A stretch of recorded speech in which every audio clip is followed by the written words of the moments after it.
దీన్నే ఏమంటారంటే సంప్రదాయము అని అంటారు. సంప్రదాయం అంటే పైనుంచి కిందివారు అందుకోవటం, కింది వాళ్ళకు ఇవ్వటం. ఈ రకంగా ఇది మహావిద్య. విద్య అంటేనే మోక్షకారణమైనది అని అర్థం. యా విద్య సా విముక్తయే, సా విద్య యా విముక్తయే, ఏదైతే విముక్తి కలిగిస్తుందో దాన్నే విద్య అంటారు. విముక్తి కోసం మానవమాత్రుడు ప్రతివాడు ప్రయత్నం చేయాల్సిందే. ఎందుకనంటే బద్ధుడుగా ఎన్ని సంవత్సరాలు ఉంటాడు, ఎన్ని జన్మల్లో ఉంటాడు, దీనికి అంతం ఎక్కడా? దీన్నే సంసారము అని అంటున్నాం.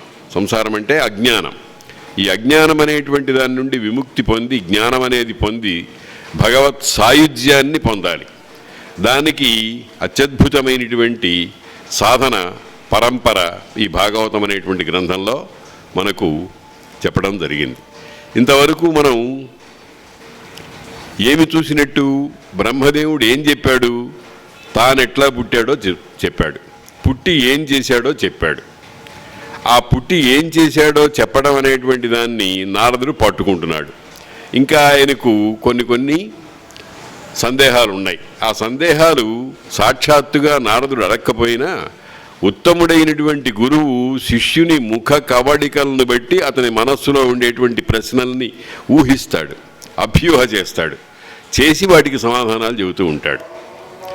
ఇప్పుడు ఇక్కడ మనకు బ్రహ్మదేవుడు నారదుడికి ఇంతవరకు తాను పుట్టడం, జగత్సృష్టి చేయటం, ఆ జగత్సృష్టి చేసిన తర్వాత యజ్ఞ స్వరూపంగా దానిని భావన చేయటం, ఆ తర్వాత ఒక మాట అన్నాడు, ఇది నాకు తెలియదు సరిగదా, నన్ను పుట్టించిన వాడికి కూడా దీని అంతం తెలియదు, ఈ మాయా ప్రపంచాంతం తెలియదు అని ఒక మాట అన్నాడు.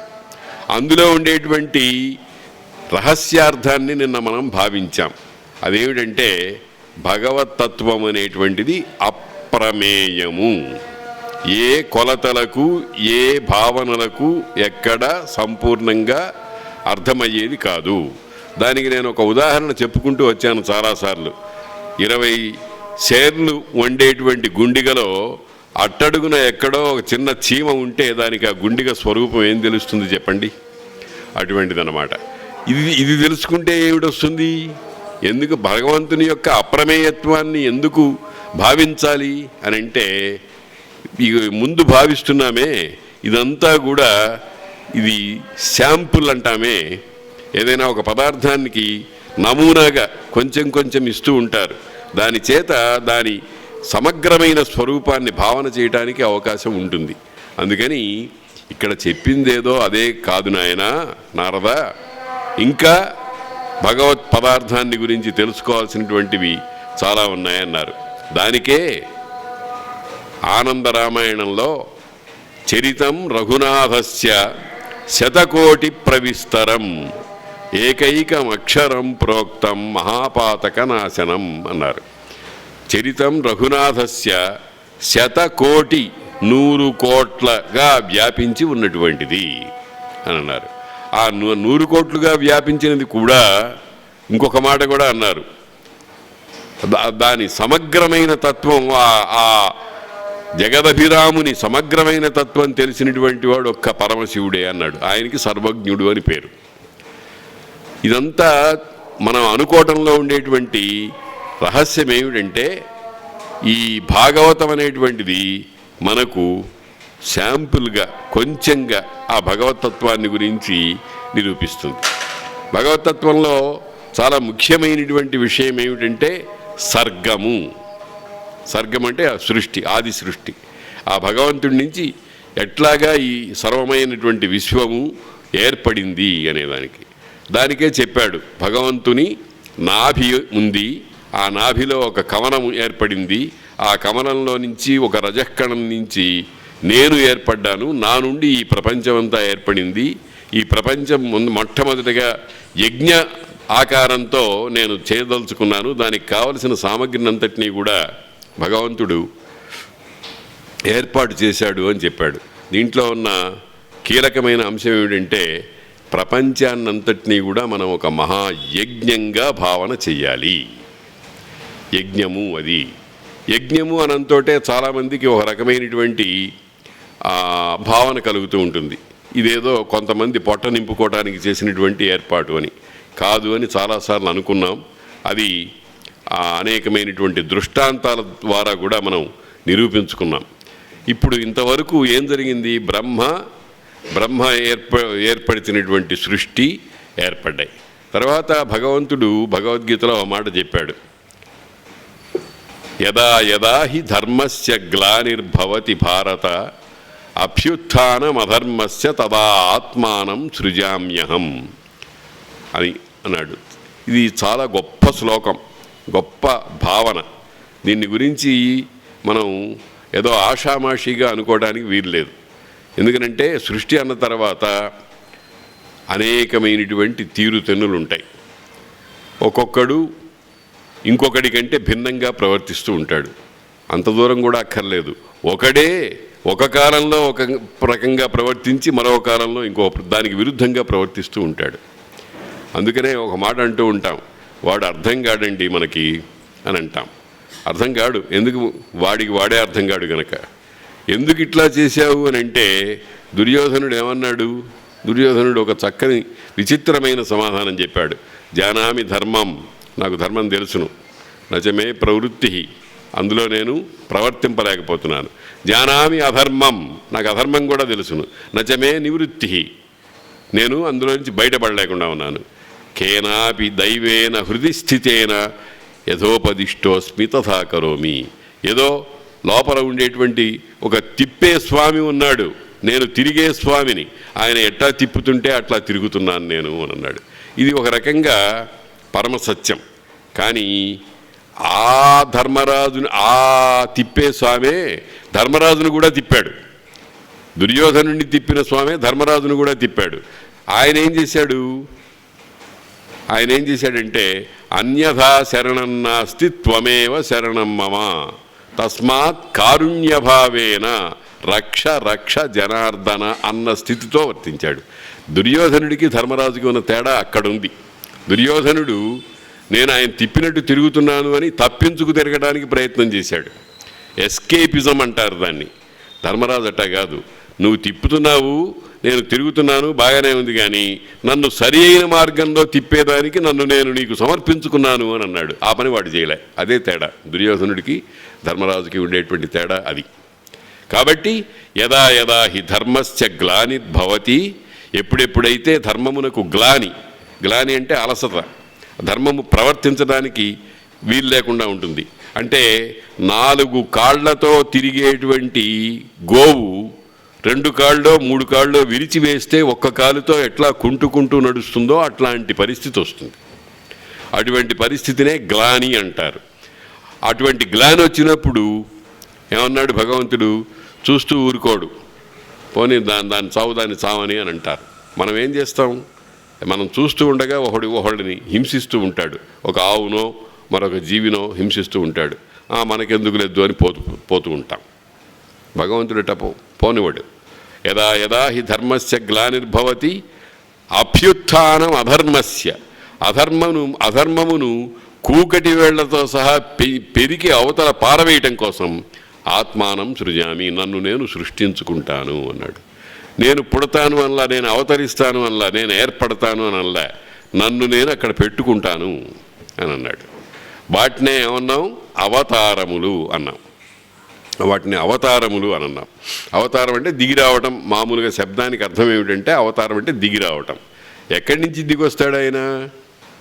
మనకి మామూలుగా ఒక అలవాటు ఉంది, భగవంతుడా అనుకుంటూ ఉంటాం.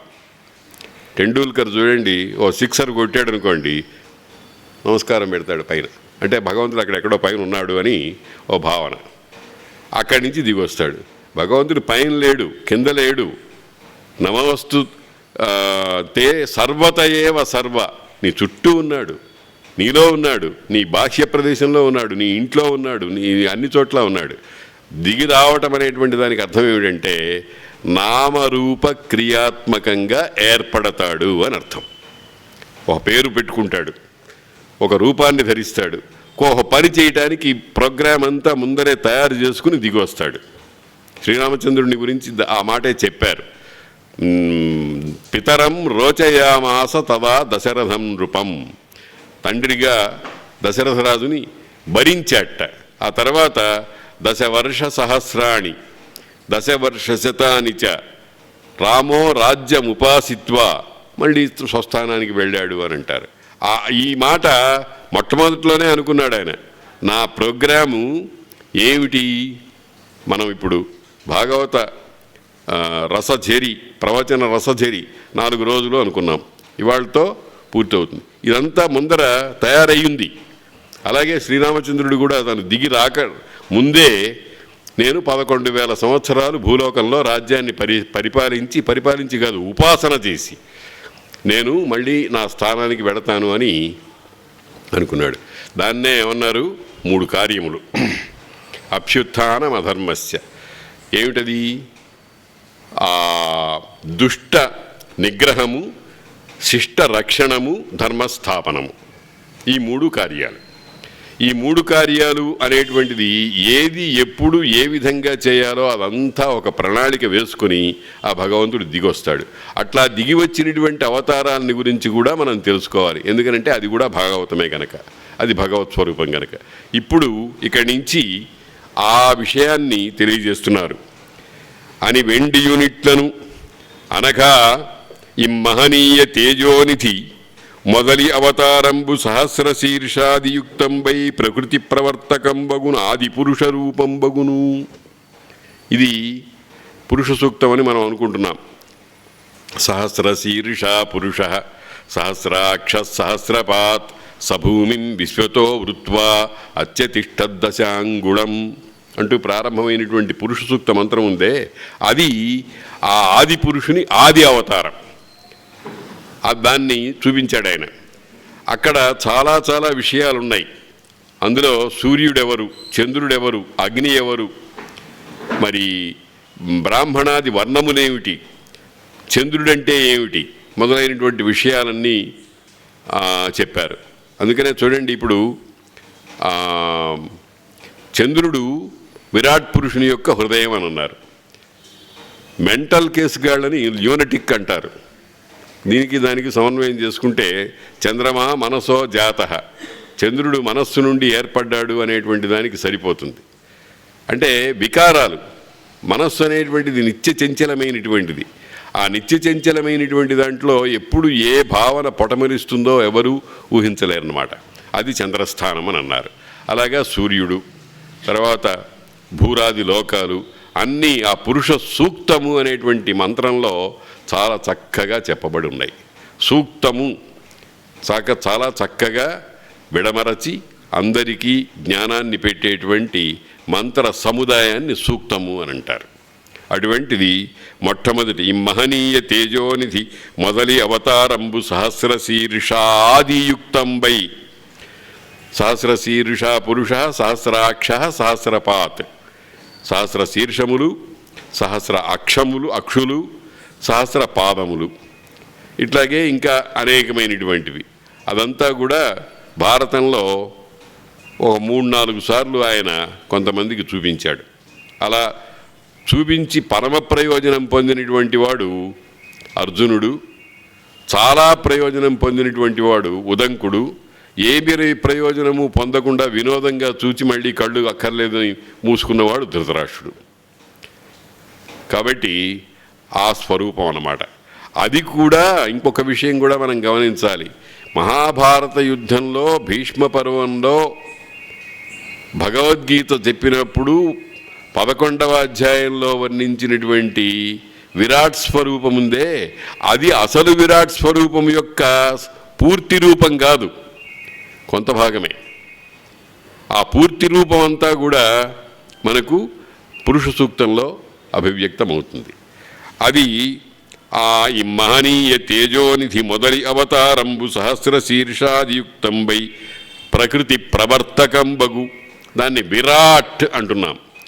విరాట్, స్వరాట్, రాట్ మొదలైనటువంటి మాటలు ఉన్నాయి. రాట్ అంటే రాజతే, బాగా ప్రకాశం దేదీప్యమానంగా వెలుగొందటం. విరాట్ అంటే విశేషముగా విరాజిల్లుతూ ఉండటం. విశేషముగా లేకపోతే వివిధముగా అనేక విధములుగా విరాజిల్లుతూ ఉండటం. మనం ఇప్పుడు అంటూ ఉంటామే, సూపర్ మార్కెట్ అంటామే, ఆ విధంగా అందులో అన్నీ ఉంటాయి. ఈ మామూలుగా అయితే ఏదో ఒక వస్తువుకి ఒక దుకాణానికి, ఇంకో వస్తువుకి ఇంకో దుకాణానికి వెళ్ళాలి. కాదు, ఇక్కడ అన్ని రకాలు మందులతో సహా, చెప్పులతో సహా, వంట సామాన్తో సహా ఇతరమైనటువంటి వస్తువులన్నీ కూడా ఒకే ఆవరణలో దొరికేటువంటి దాన్ని సూపర్ మార్కెట్ అంటున్నామే. అదేవిధంగా విశ్వమంతా ఏ స్వరూపంలోనైతే మనకు దర్శనీయమవుతోందో దాన్ని విరాట్ స్వరూపము అని అంటారు. ఆదిపురుషు రూపం బగు అందు కాల స్వభావంబులను శక్తులు దయించే. ఆ విరాట్ స్వరూపంలో నుంచి తర్వాత ఆవిర్భవించినవి ఏమిటి అంటే కాలము, శక్తి. కాలము, శక్తి, కాలము, స్వభావము అనేటువంటి శక్తులు ఉదయించినాయి. కాలము అనేటువంటిది మనందరికీ కూడా మనం వ్యవహరిస్తున్నాం. కాలము సంవత్సరమని, తర్వాత యుగమని, కల్పమని, మన్వంతరమని అలా అంటున్నాం. అసలు లిప్త దగ్గర నుంచి కనుమూసి తెరిచేంత దగ్గర నుంచి ప్రారంభమై మన కాలం అనేటువంటిది చాలా కళాతు షోడశోభాగ అని కళ, కాష్ఠ, ముహూర్తము, లిప్త మొదలైనటువంటి విభాగాలతో మనకు అమరకోశంలో వాటినన్నింటినీ కూడా చాలా చక్కగా చెప్పారు. తర్వాత 24 ఘడియలు, ఆ తర్వాత దాన్ని అహోరాత్రం అన్నారు. అహోరాత్రం, అహశ్చ రాత్రశ్చ, రాత్రిశ్చ అహోరాత్రం. అహోరాత్రం అంటే ఒక 24 గంటల సుమారుగా. 24 గంటలు ఖచ్చితంగా ఉండవు, కొంచెం అటు ఇటుగా ఉంటూ ఉంటాయి. అందుకనే మీరు చూడండి, పంచాంగాల్లో ఇవాళ తిథి ప్రమాణం ఎంత అని అంటే 24 గంటల కంటే 2-3 గంటలు తక్కువగా ఉండటం ఉంది, 2-3 గంటలు పెరగటంగా ఉంది. ఇదంతా జరుగుతోంది. అందుకనే కాలాన్ని గురించి భావన చేసినప్పుడు భారతీయులు చాలా జాగ్రత్తగా గణన చేశారు.